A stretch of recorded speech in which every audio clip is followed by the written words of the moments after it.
Hello and welcome back to another episode of SuperCoach Insider. My name is Ben. And I'm Chris. And thank you for joining us for the long-awaited reunion. It is. It's been a while, hasn't it? Well, we've been hanging out, but... My name is Ben, and this is the new Mr. Exclusive. The new, yeah. Check it out. Get that ring in there. Oh.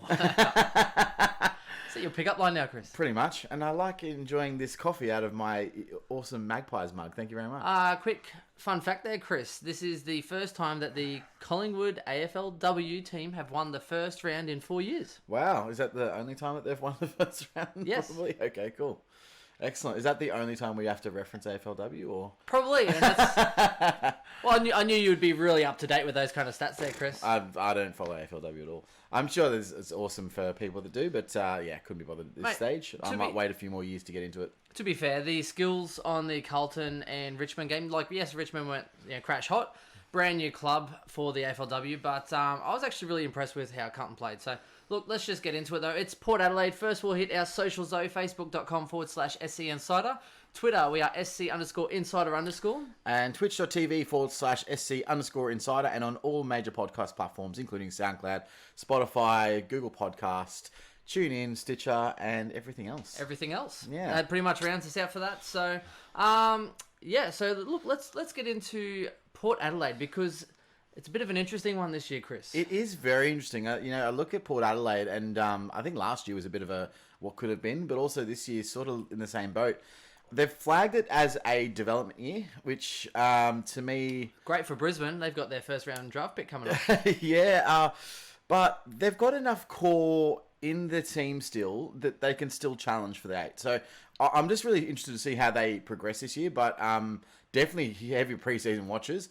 And one team that I think will excite this year, regardless of if they win or lose. I think they will test a lot of teams. Well, so can that's I just say, top 8 is always an option for Port Adelaide when Westhoff is in the side. That's true. Good old Westy Westhoff. Look, they do have an easy up first game against the Suns, but then they have the Derby at home, of course, and North away before they play the Eagles at home and the Pies at the G. So they ran the first 6 up with Dogs at home, so they very well could be 1-5. It's pretty tough. A lot of 50-50 games in there, but they definitely should beat the Suns. I don't think they're going to have enough to topple the Pies or Eagles. Well, if the Suns start the same way they did last year, they started off really tight-knit last year, so interesting. So it'll be interesting to see how they go. The run home, unfortunately, is not great for them. Round 19 against the Hawks at home, the Eagles away, then they've got Bombers, Dogs, and Giants in round 23. That's a pretty tough last 5 games. And of course, they have the round 12 bye, which means that they're typically people that you're going to want to upgrade to. But with that back end being so difficult, I'm not sure they're going to be the ones that you want to prioritize against other people. Yes, so, and not only that, there's probably only maybe 1 or 2 people you would actually want to consider bringing into your standard side anyway at that point. That's true, yeah. So, again, by that stage, we'll have a lot of exposed form. Yes, you'll have a good idea. Roles is something within Port Adelaide that's going to be extremely important to dictate scoring, particularly because they've got so many young guys, so many breakout candidates. Yep. So all of that needs to be taken into consideration. Yes. But they still had a fairly good year. First year of pretty much a rebuild. They came out last year and said, yep, we're rebuilding. They got 3 picks inside the first round, and they went bang, bang, bang, and mind you, nailed it. If Dodie and Rosie... Yep, so Rosie and... Yeah, but... Plenty of the... Not Dodie, because he plays for Adelaide, but keep going. Not Dodie. Dersma, sorry. Dersma. Okay. The other young one.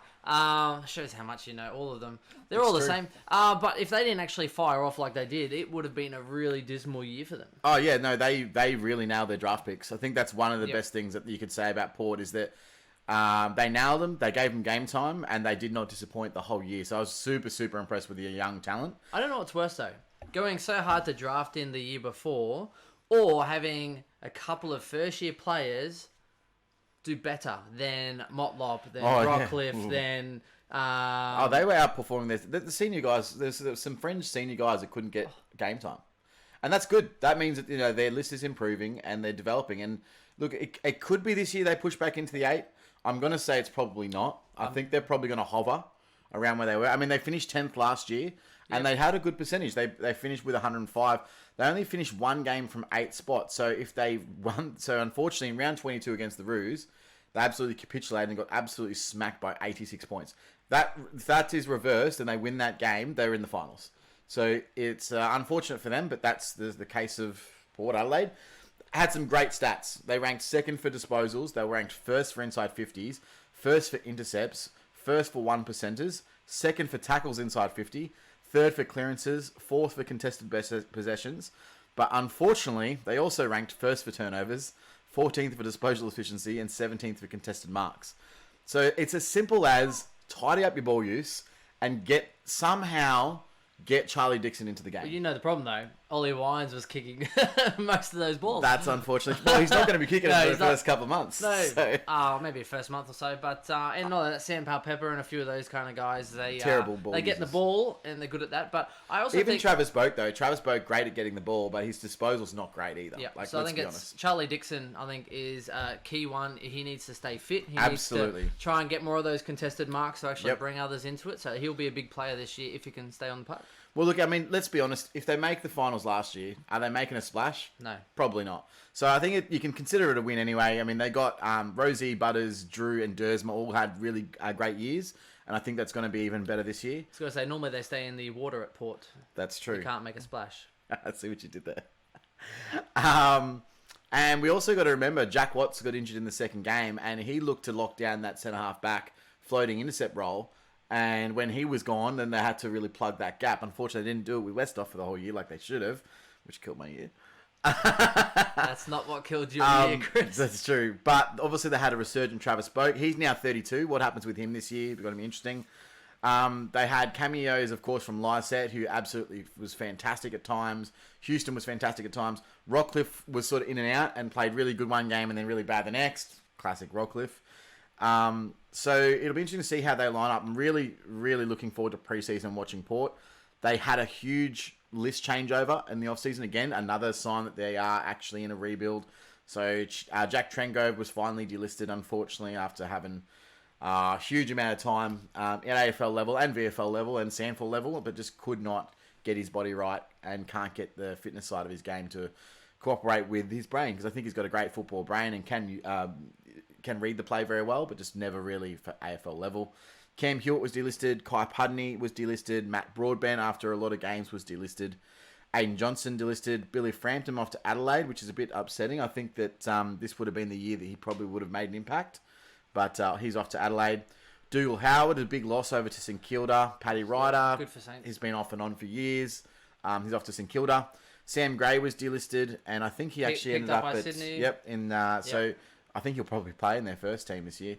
Maybe they're thinking big things, but I think Louis Taylor is probably pipping him at the moment for Sydney. So, yeah. And so the one that is interesting, maybe Wiley Buzzer was picked up from Geelong, and he showed a little bit at Geelong, but without getting consistent football. I also think he's probably a Dixon backup. Yes, I do as well. Put a big giant down the forward line. And you're going to need one because he's probably going to get injured. Classic Dixon.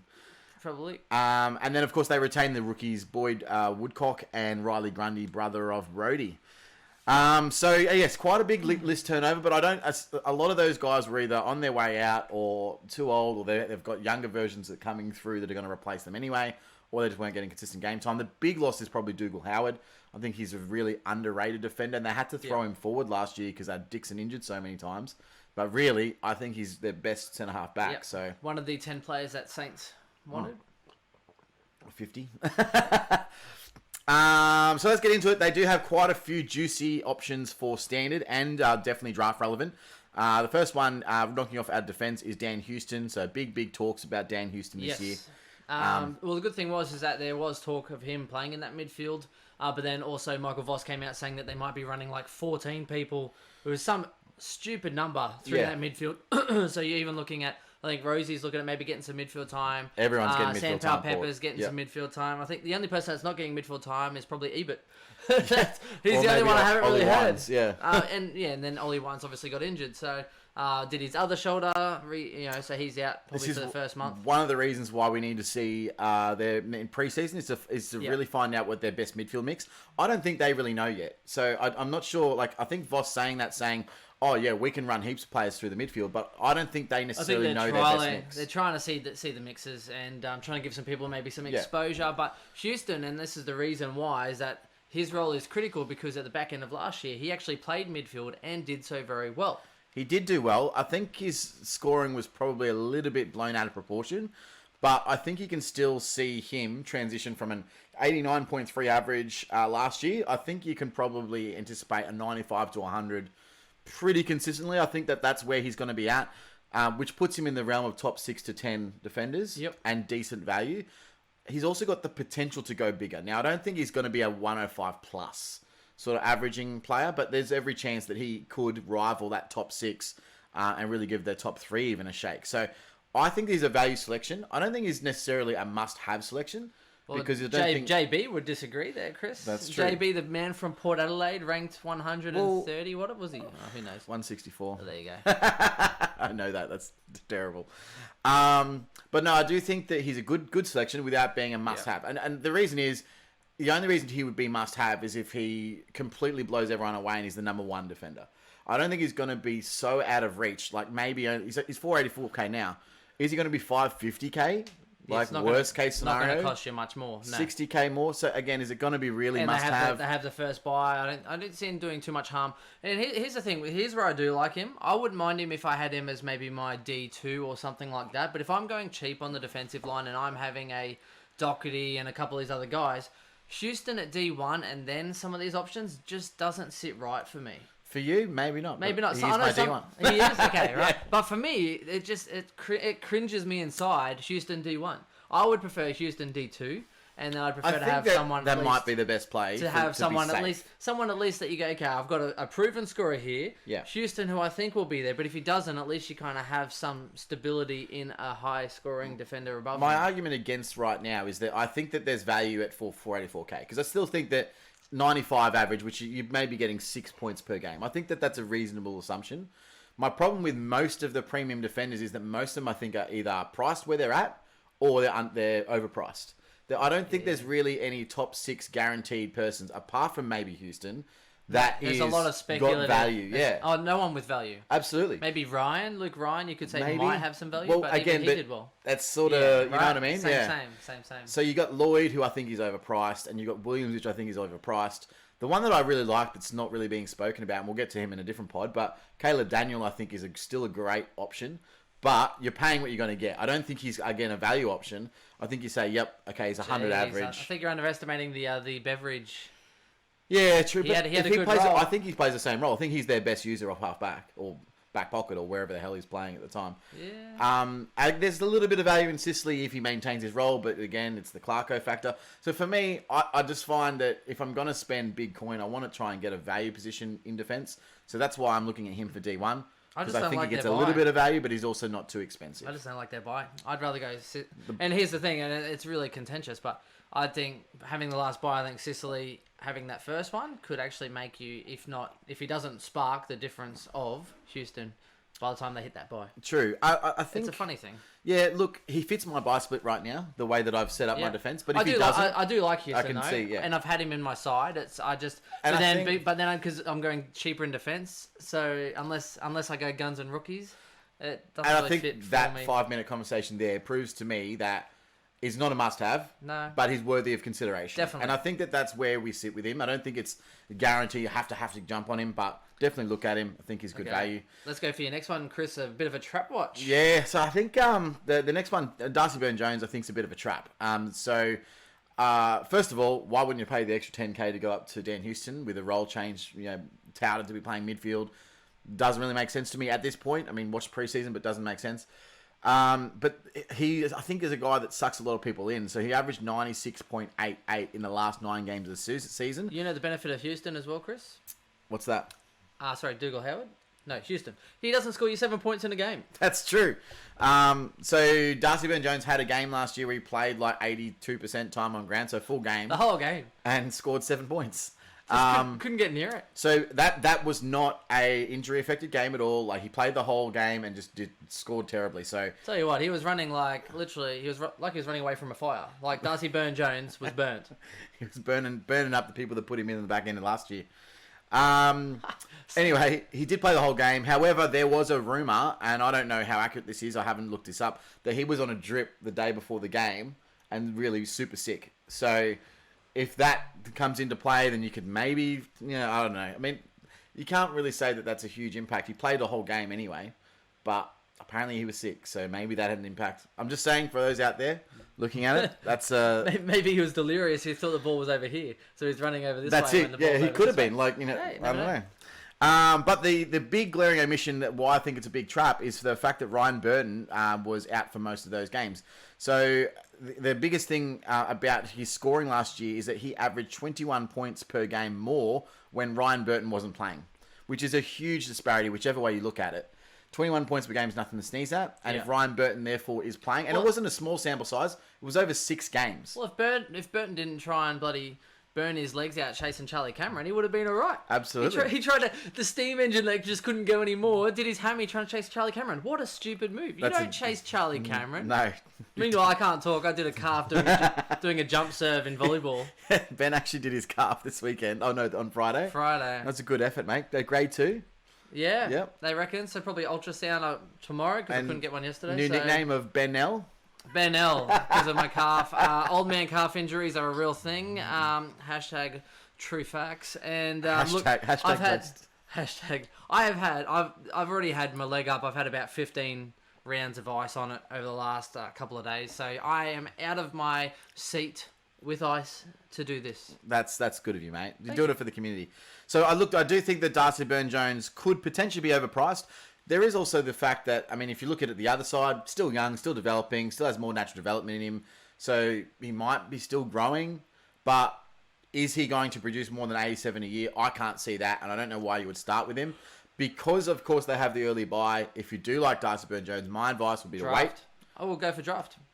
Draft him? Draft, yeah. I don't mind. Draft value. Draft, I don't mind as much. But I would absolutely wait until you've got some exposed form during the season. You know his role. You know what his scoring patterns are going to be like, and then pick him up after the bye. That's fair. He's definitely not required to start the season. So I would fully avoid, in my opinion, for standard. But I would definitely be looking at him for draft or as an upgrade option during the season. So just a bit of a trap watch there. I actually don't mind this little selection if you have a really cheap back line.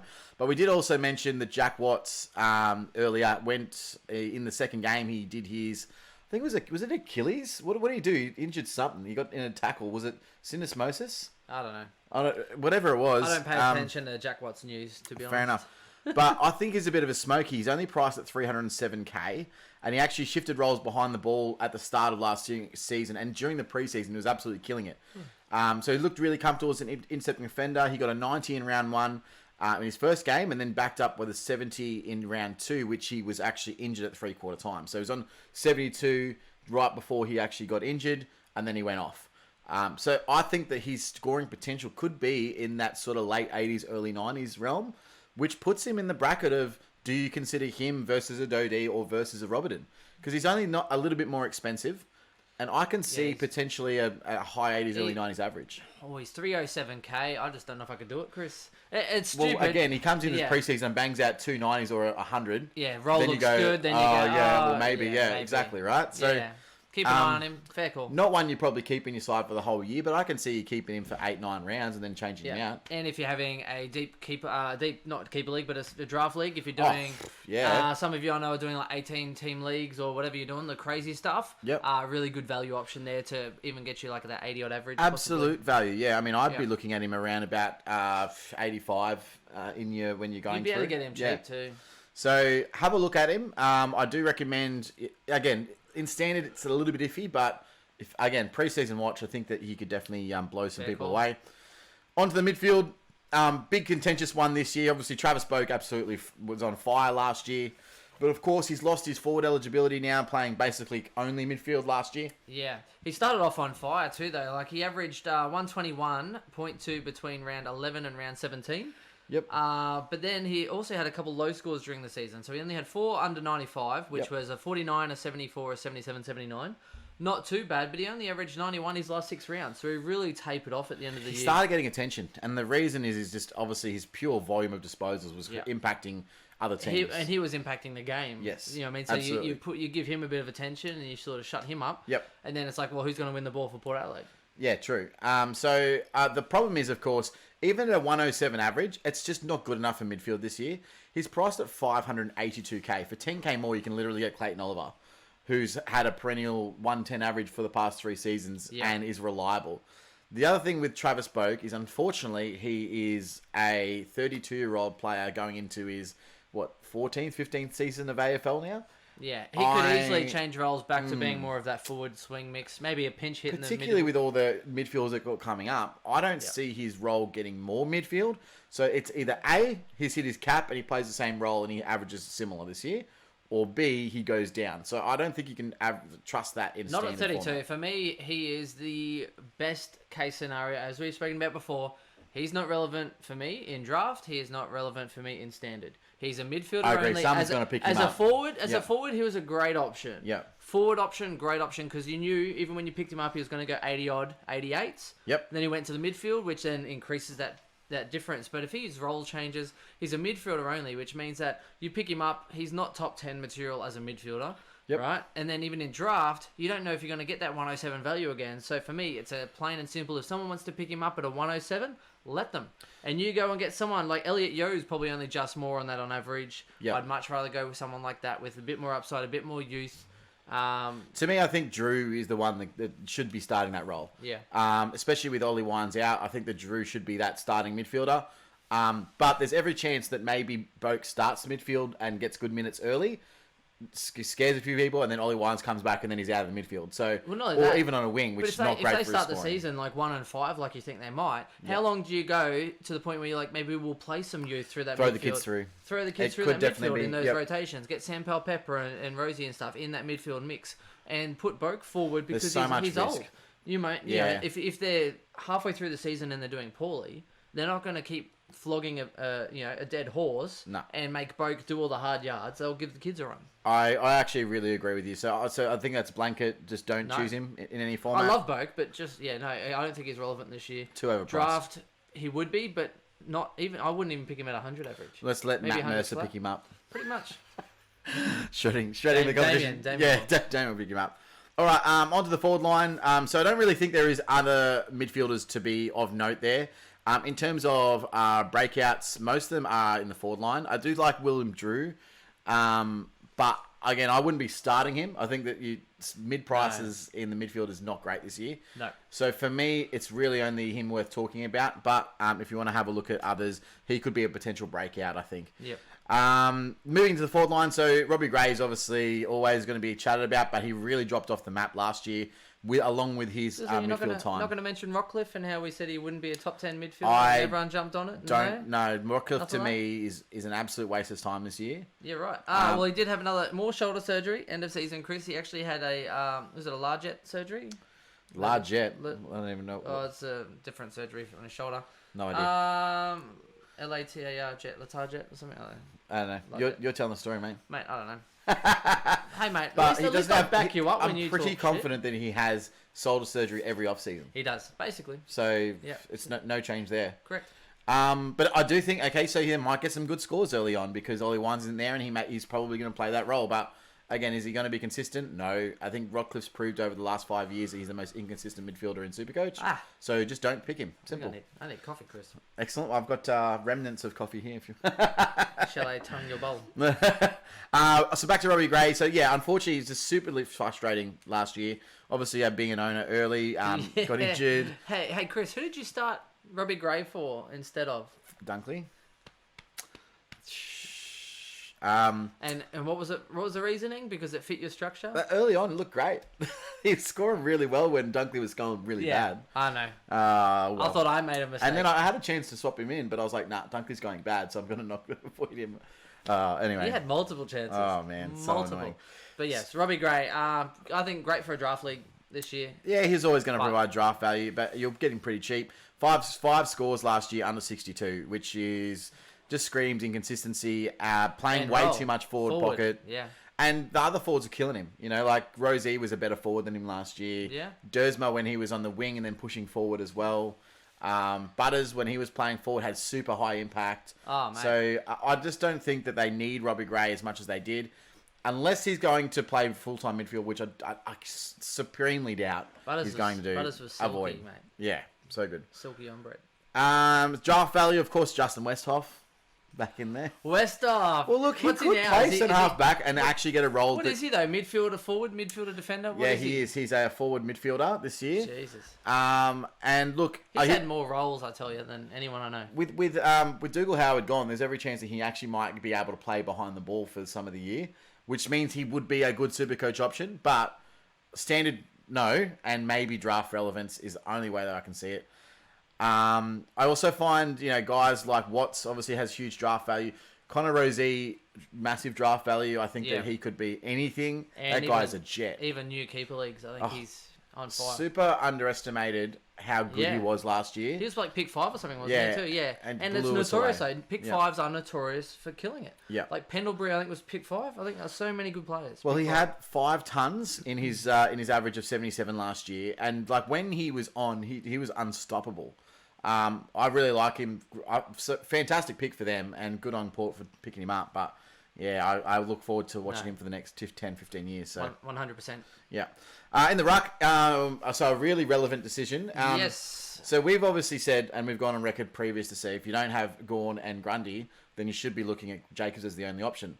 That was right up until Gawn went and did... Gawn will be fine, I reckon. Yeah, calf? knee. No, it was a knee. Oh, knee, that's right. Yeah, it was a knee. But, look, it's not too bad. They reckon he'll play some JLT and, he'll be fine. So I still think that's there. But if people have been scared off, there are a couple options. I mean, yes, you've still got your Goldie option, which he killed in the back half of the season. But so did this man, Chris. Yeah, Scott Lysette. So 550k, 101 average. So, I mean, obviously you're saving 150k there. What can you do with your other cash? Yeah. But there is a chance where I could see where they might actually average similar to Gawn. So, with Lysette proved without Ryder last year, and obviously Ryder's moved to St Kilda, that he can go massive when required. So he averaged 125 points per game without Ryder in 5 games last season. Yep. In the other 13, he only averaged 92. So that's a massive, massive difference. It's 32 points per game. Yeah, not only that, he averaged 81.5 his first 9 rounds. Yep. And that was actually inflated by his 167 score that he got as well. So Yeah. he didn't like having Ryder in the team as far as Supercoach went. But once those shackles were lifted, that's when the real big scoring came in. Absolutely. Well, I mean, that's one of the benefits of someone like Lysette. He's proven that he's actually got a huge top end. Well, he killed it. It's just the bottom end that he needs to get out of his system, right? Yeah. So 3 scores below 56, but albeit They were all with Ryder. Ryder correct. he was playing a 50-50 ruck role with Ryder at the same time. But his last 9 rounds, he absolutely killed it. And he even got injured on that one game where he was killing it even more so. Yeah. Averaged 121.2 his last 9 rounds. So he went really big. He had some good scores as well. He had a 129, a 165, a 180. Yeah. He went big through the season. I don't hate Lysette as a pick. And so if someone came to me and showed me their team with Lysette instead of Gawn, I wouldn't be against it. But only if you can make value out of that 150k. Yeah, what are you doing with that money? But he's still that awkward price though. Like It's if awkward, it was a isn't bit it? cheaper, it would be lovely. But he's still enough that you have to bank on him being top 2. Well, the other, or close enough to top 2. They don't really have. I don't think that they will be playing 2 rucks, Port. No. So I think that he's going to be solid ruck. There's every opportunity that he averages. I think 110 is achievable. Yeah. Can he rival Gawn and Grundy? Consistency for me, I don't know. It's a hard That's thing. the issue, right? So consistency. Whereas Gawn without and Grundy exposed form. they have the consistency. So, some ups and downs. You could average a 110. Yeah. 110 to 115, but you can't. I don't think he can get to that 120, 25. Absolutely. The thing in his favour though is that he is a pretty good age though. Yeah, he's still really young. So I think I should say young in terms the of ruck. Yeah, age bracket. He is still young for a ruck. Yes. I think he's an option. I wouldn't rule him out. No. Am I looking at him? Nah.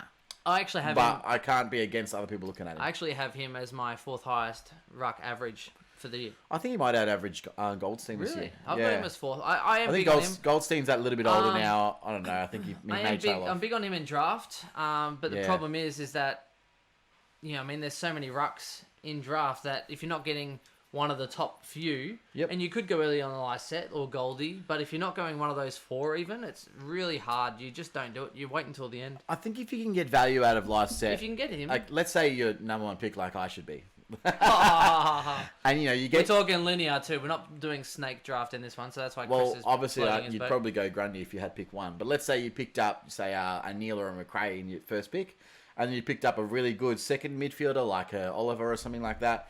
you could come back maybe 3rd or 4th pick even, and pick up a Lysette, and you'd have some pretty good... Lysette average 101. You'd be able to get Lysette 5th round. Yeah, I know, that's what I mean. So would you? Like Is it round. worth You going could. that early on someone like a Grundy or Gawn if you've got a little bit? You can sacrifice 10 points a game there to get some better midfielders in your team. It's possible. I don't know. I think You want to it go might Dunkley, be a valid don't selection. You want to go Dunkley? No. Yes, you do. You totally. That's why My you don't. issue is That's this. why you don't want pick I don't one. reckon I'll get That's him. why you don't want pick I one. know. That's No, you just- won't get him after the first round. Nah, Chris, because you're he'll go ludicrous. in the first round. Land your plane, mate. You're starting to talk too much strategy on the bloody draft day, which is in 2 weeks. This is time. true. All right, now onto the rookies. So, like last year, Port Adelaide, of course, will go in and be very relevant this year with SC rookies. They've basically what happened was Hinkley and their supporting staff of coaches all came out and said, "Yep, guaranteed, we're going to be playing rookies this year." We wouldn't have drafted guys in the first round if we didn't think they could play their first year. So everyone's taken that quote and probably put it massively out of context. I do think they play this year. Whether or not they play round 1, I'm not sure they're going to throw 4 new rookies in there when they've got 4 from last year that they're still trying to develop. So Yeah. I doubt that happens. However, there is some SC relevancy there. They've flagged Tobin Cox, who's a tall key forward, as a guy that can rival Charlie Dixon up forward. So I do look forward to seeing him play some games.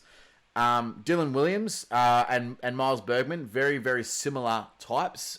They're both agile, sort of medium-sized forwards. Unfortunately, they're both low possession players, and they're not really going to be, in my opinion, very SC relevant. They're not guys that can swing into the midfield. They're not guys that have huge tackle numbers or impact around the ground.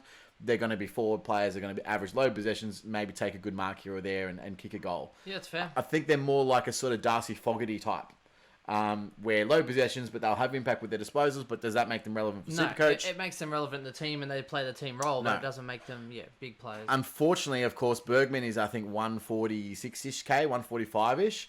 Yeah. So that kind of counts him completely out.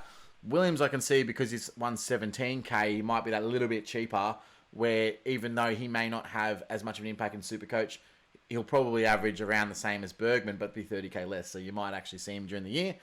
Wiley Buzzer, of course, if he comes in and makes an impact, I think that, again, we've seen him at Geelong not make too much of a Supercoach impact, but we'll see how we go there. Yeah. And the other one was Mitchell Georgiadis, who is a key forward who apparently has very good pace. But again, another key forward, probably not too Key Supercoach forwards, relevant. key defenders, just stay away. Overpriced, Yeah. basically. The only other one that I really, really like, but unfortunately just did a hamstring. Yes. They've just come out and said it's not as bad as they initially thought, but he may play one of the preseason games. Yeah, apparently he might need more scans. He might. And that is, of course, Jackson Mead. Now, the only problem with Mead is that he's, again, like, people loving Jackson Mead as a rookie option, but I don't know why, because his stats aren't fantastic. So even last year in the 18s, he only averaged 21 disposals per game. But we need options, Chris. we need people in our side. We do need options. I think the midfield's the place where we've got heaps of options, though. We don't really need a Jackson Mead. What's wrong with you? Why are you mean to me? Come on. Have you literally been waiting this entire podcast just to make Mead jokes? No. Oh, fair enough. Mead me alone. I do think that he actually obviously plays this year, but will he be SC relevant? At 117K, of course, if he gets game time and averages a 55, I think he's always going to be relevant. But I'm hoping it's more of a downgrade option because I don't want to start in round 1. I want to get some couple of games of exposed form. Yeah, to and see the who's good gonna be thing like. is that if he does miss the first month and we get to see something, That's way then- better for me. Yeah, Yep. and realistically, we need some more information. Yeah, I agree. I think we actually need some more. I'll jump in. Yeah, I just think that we need to know more about his scoring power because I don't think it's really there. You missed an opportunity there, Chris. I know. But yeah, just the total possessions number, and that's in the under 18s. I can't see a picture where he's jumps in the AFL and is getting 20 disposals a match. He's probably only going to be getting 10 to 12. Yeah. Then he's going to need to have really high impact with his disposals or high tackle numbers to make up his average. So, Yeah, 10 to 12 would be a Not- pretty good return. yeah. Otherwise, it'd be like the Dolly Parton. He might get like 9 to 5. yeah, like a 9 to 5. Now, another one that's probably not relevant, but I just want to throw it out there. Your old boy Sam Mays is actually 212k this year. Oh, no, don't do it. I ain't doing it. And here's the funny thing, Chris, and seeing we are wrapping up here, I actually have Motlop down here as a note on the stat sheet for those of you who have He followed still up. actually has a contract, which No, is it good. says I should change his last name to Floplot. That's true. That's good. That's a good effort. Because he can't get a go. He shows up in one game, 2 games a year. It's the derby. For whatever reason, Motlop just fires in the derby. Yeah. Just can't believe it. Well, if there's one thing about Motlop, he loves the darbs. Yeah. But yeah, I just don't know. Here's the other thing that could happen, and we flagged this earlier in the season. Sorry. Fucking hell, Chris. I know. You got essays going on, mate. We write a lot for this We've stuff. done everything. The one thing that I will say is that even if these rookies do get games, there's every chance that, you know, the other rookies that are maybe playing a Sandful, because they've got so many developing talent, that the job security is a lot lower. Or like they might throw Mays or someone that has some game experience into the side. Yep. Even though they might not be best 22 to start with, but they might be, actually. Yeah. The kids might have to wait on the wing, or they'll go in and out. Bergman starts, but then Butters, goes massive in the first 2 games, and he's playing game 3. Yeah. There's every chance that they're going to be rotating those. I think they're rookies going to this be year. chopping and changing a little bit to try and find that best mix, and at least because Hinkley needs to show like he's being active. Because if he just puts the same turd out there and dishes up a whole pile of crap each week, he'll be shit canned. Absolutely, he will be. So he needs to keep it acting like he's playing the kids, or I think they're Hinkley doing knows something actively. I don't think Hinkley goes this year because I think that the consensus is it's a development. Well, I know. So I'm I saying doubt he needs to develop then. Yeah, absolutely. They need to show something. Yeah. And just further to that point, so Bergman's 148k and Georgiadis is 130k, just so you guys know. So pre-season watch. So all the rookies, we need to work out what their mix is going to look like and their midfield, of course. I do like looking at Jack Watts and Dan Houston Lysette. I think those are the keys that you need to take away from this podcast. Yep. Breakout contenders. Basically, there's not much relevance. I think that there is. I think that they're going to be interesting, but it's going to be... They play a good style of football, so that's where they're exciting. Absolutely. With So the amount of... hopefully- They were, I think they were first last year in disposals, so they get the ball a lot, which means a lot of SuperCoach points. So looking forward to seeing them in the preseason, but unfortunately it's going to be hard to lock anything down before then. And that pretty much... Wraps us up. Wonderful. Thank you very much. Until next time, we'll be hitting the Richmond next. Thanks, guys. Wonderful. Bye.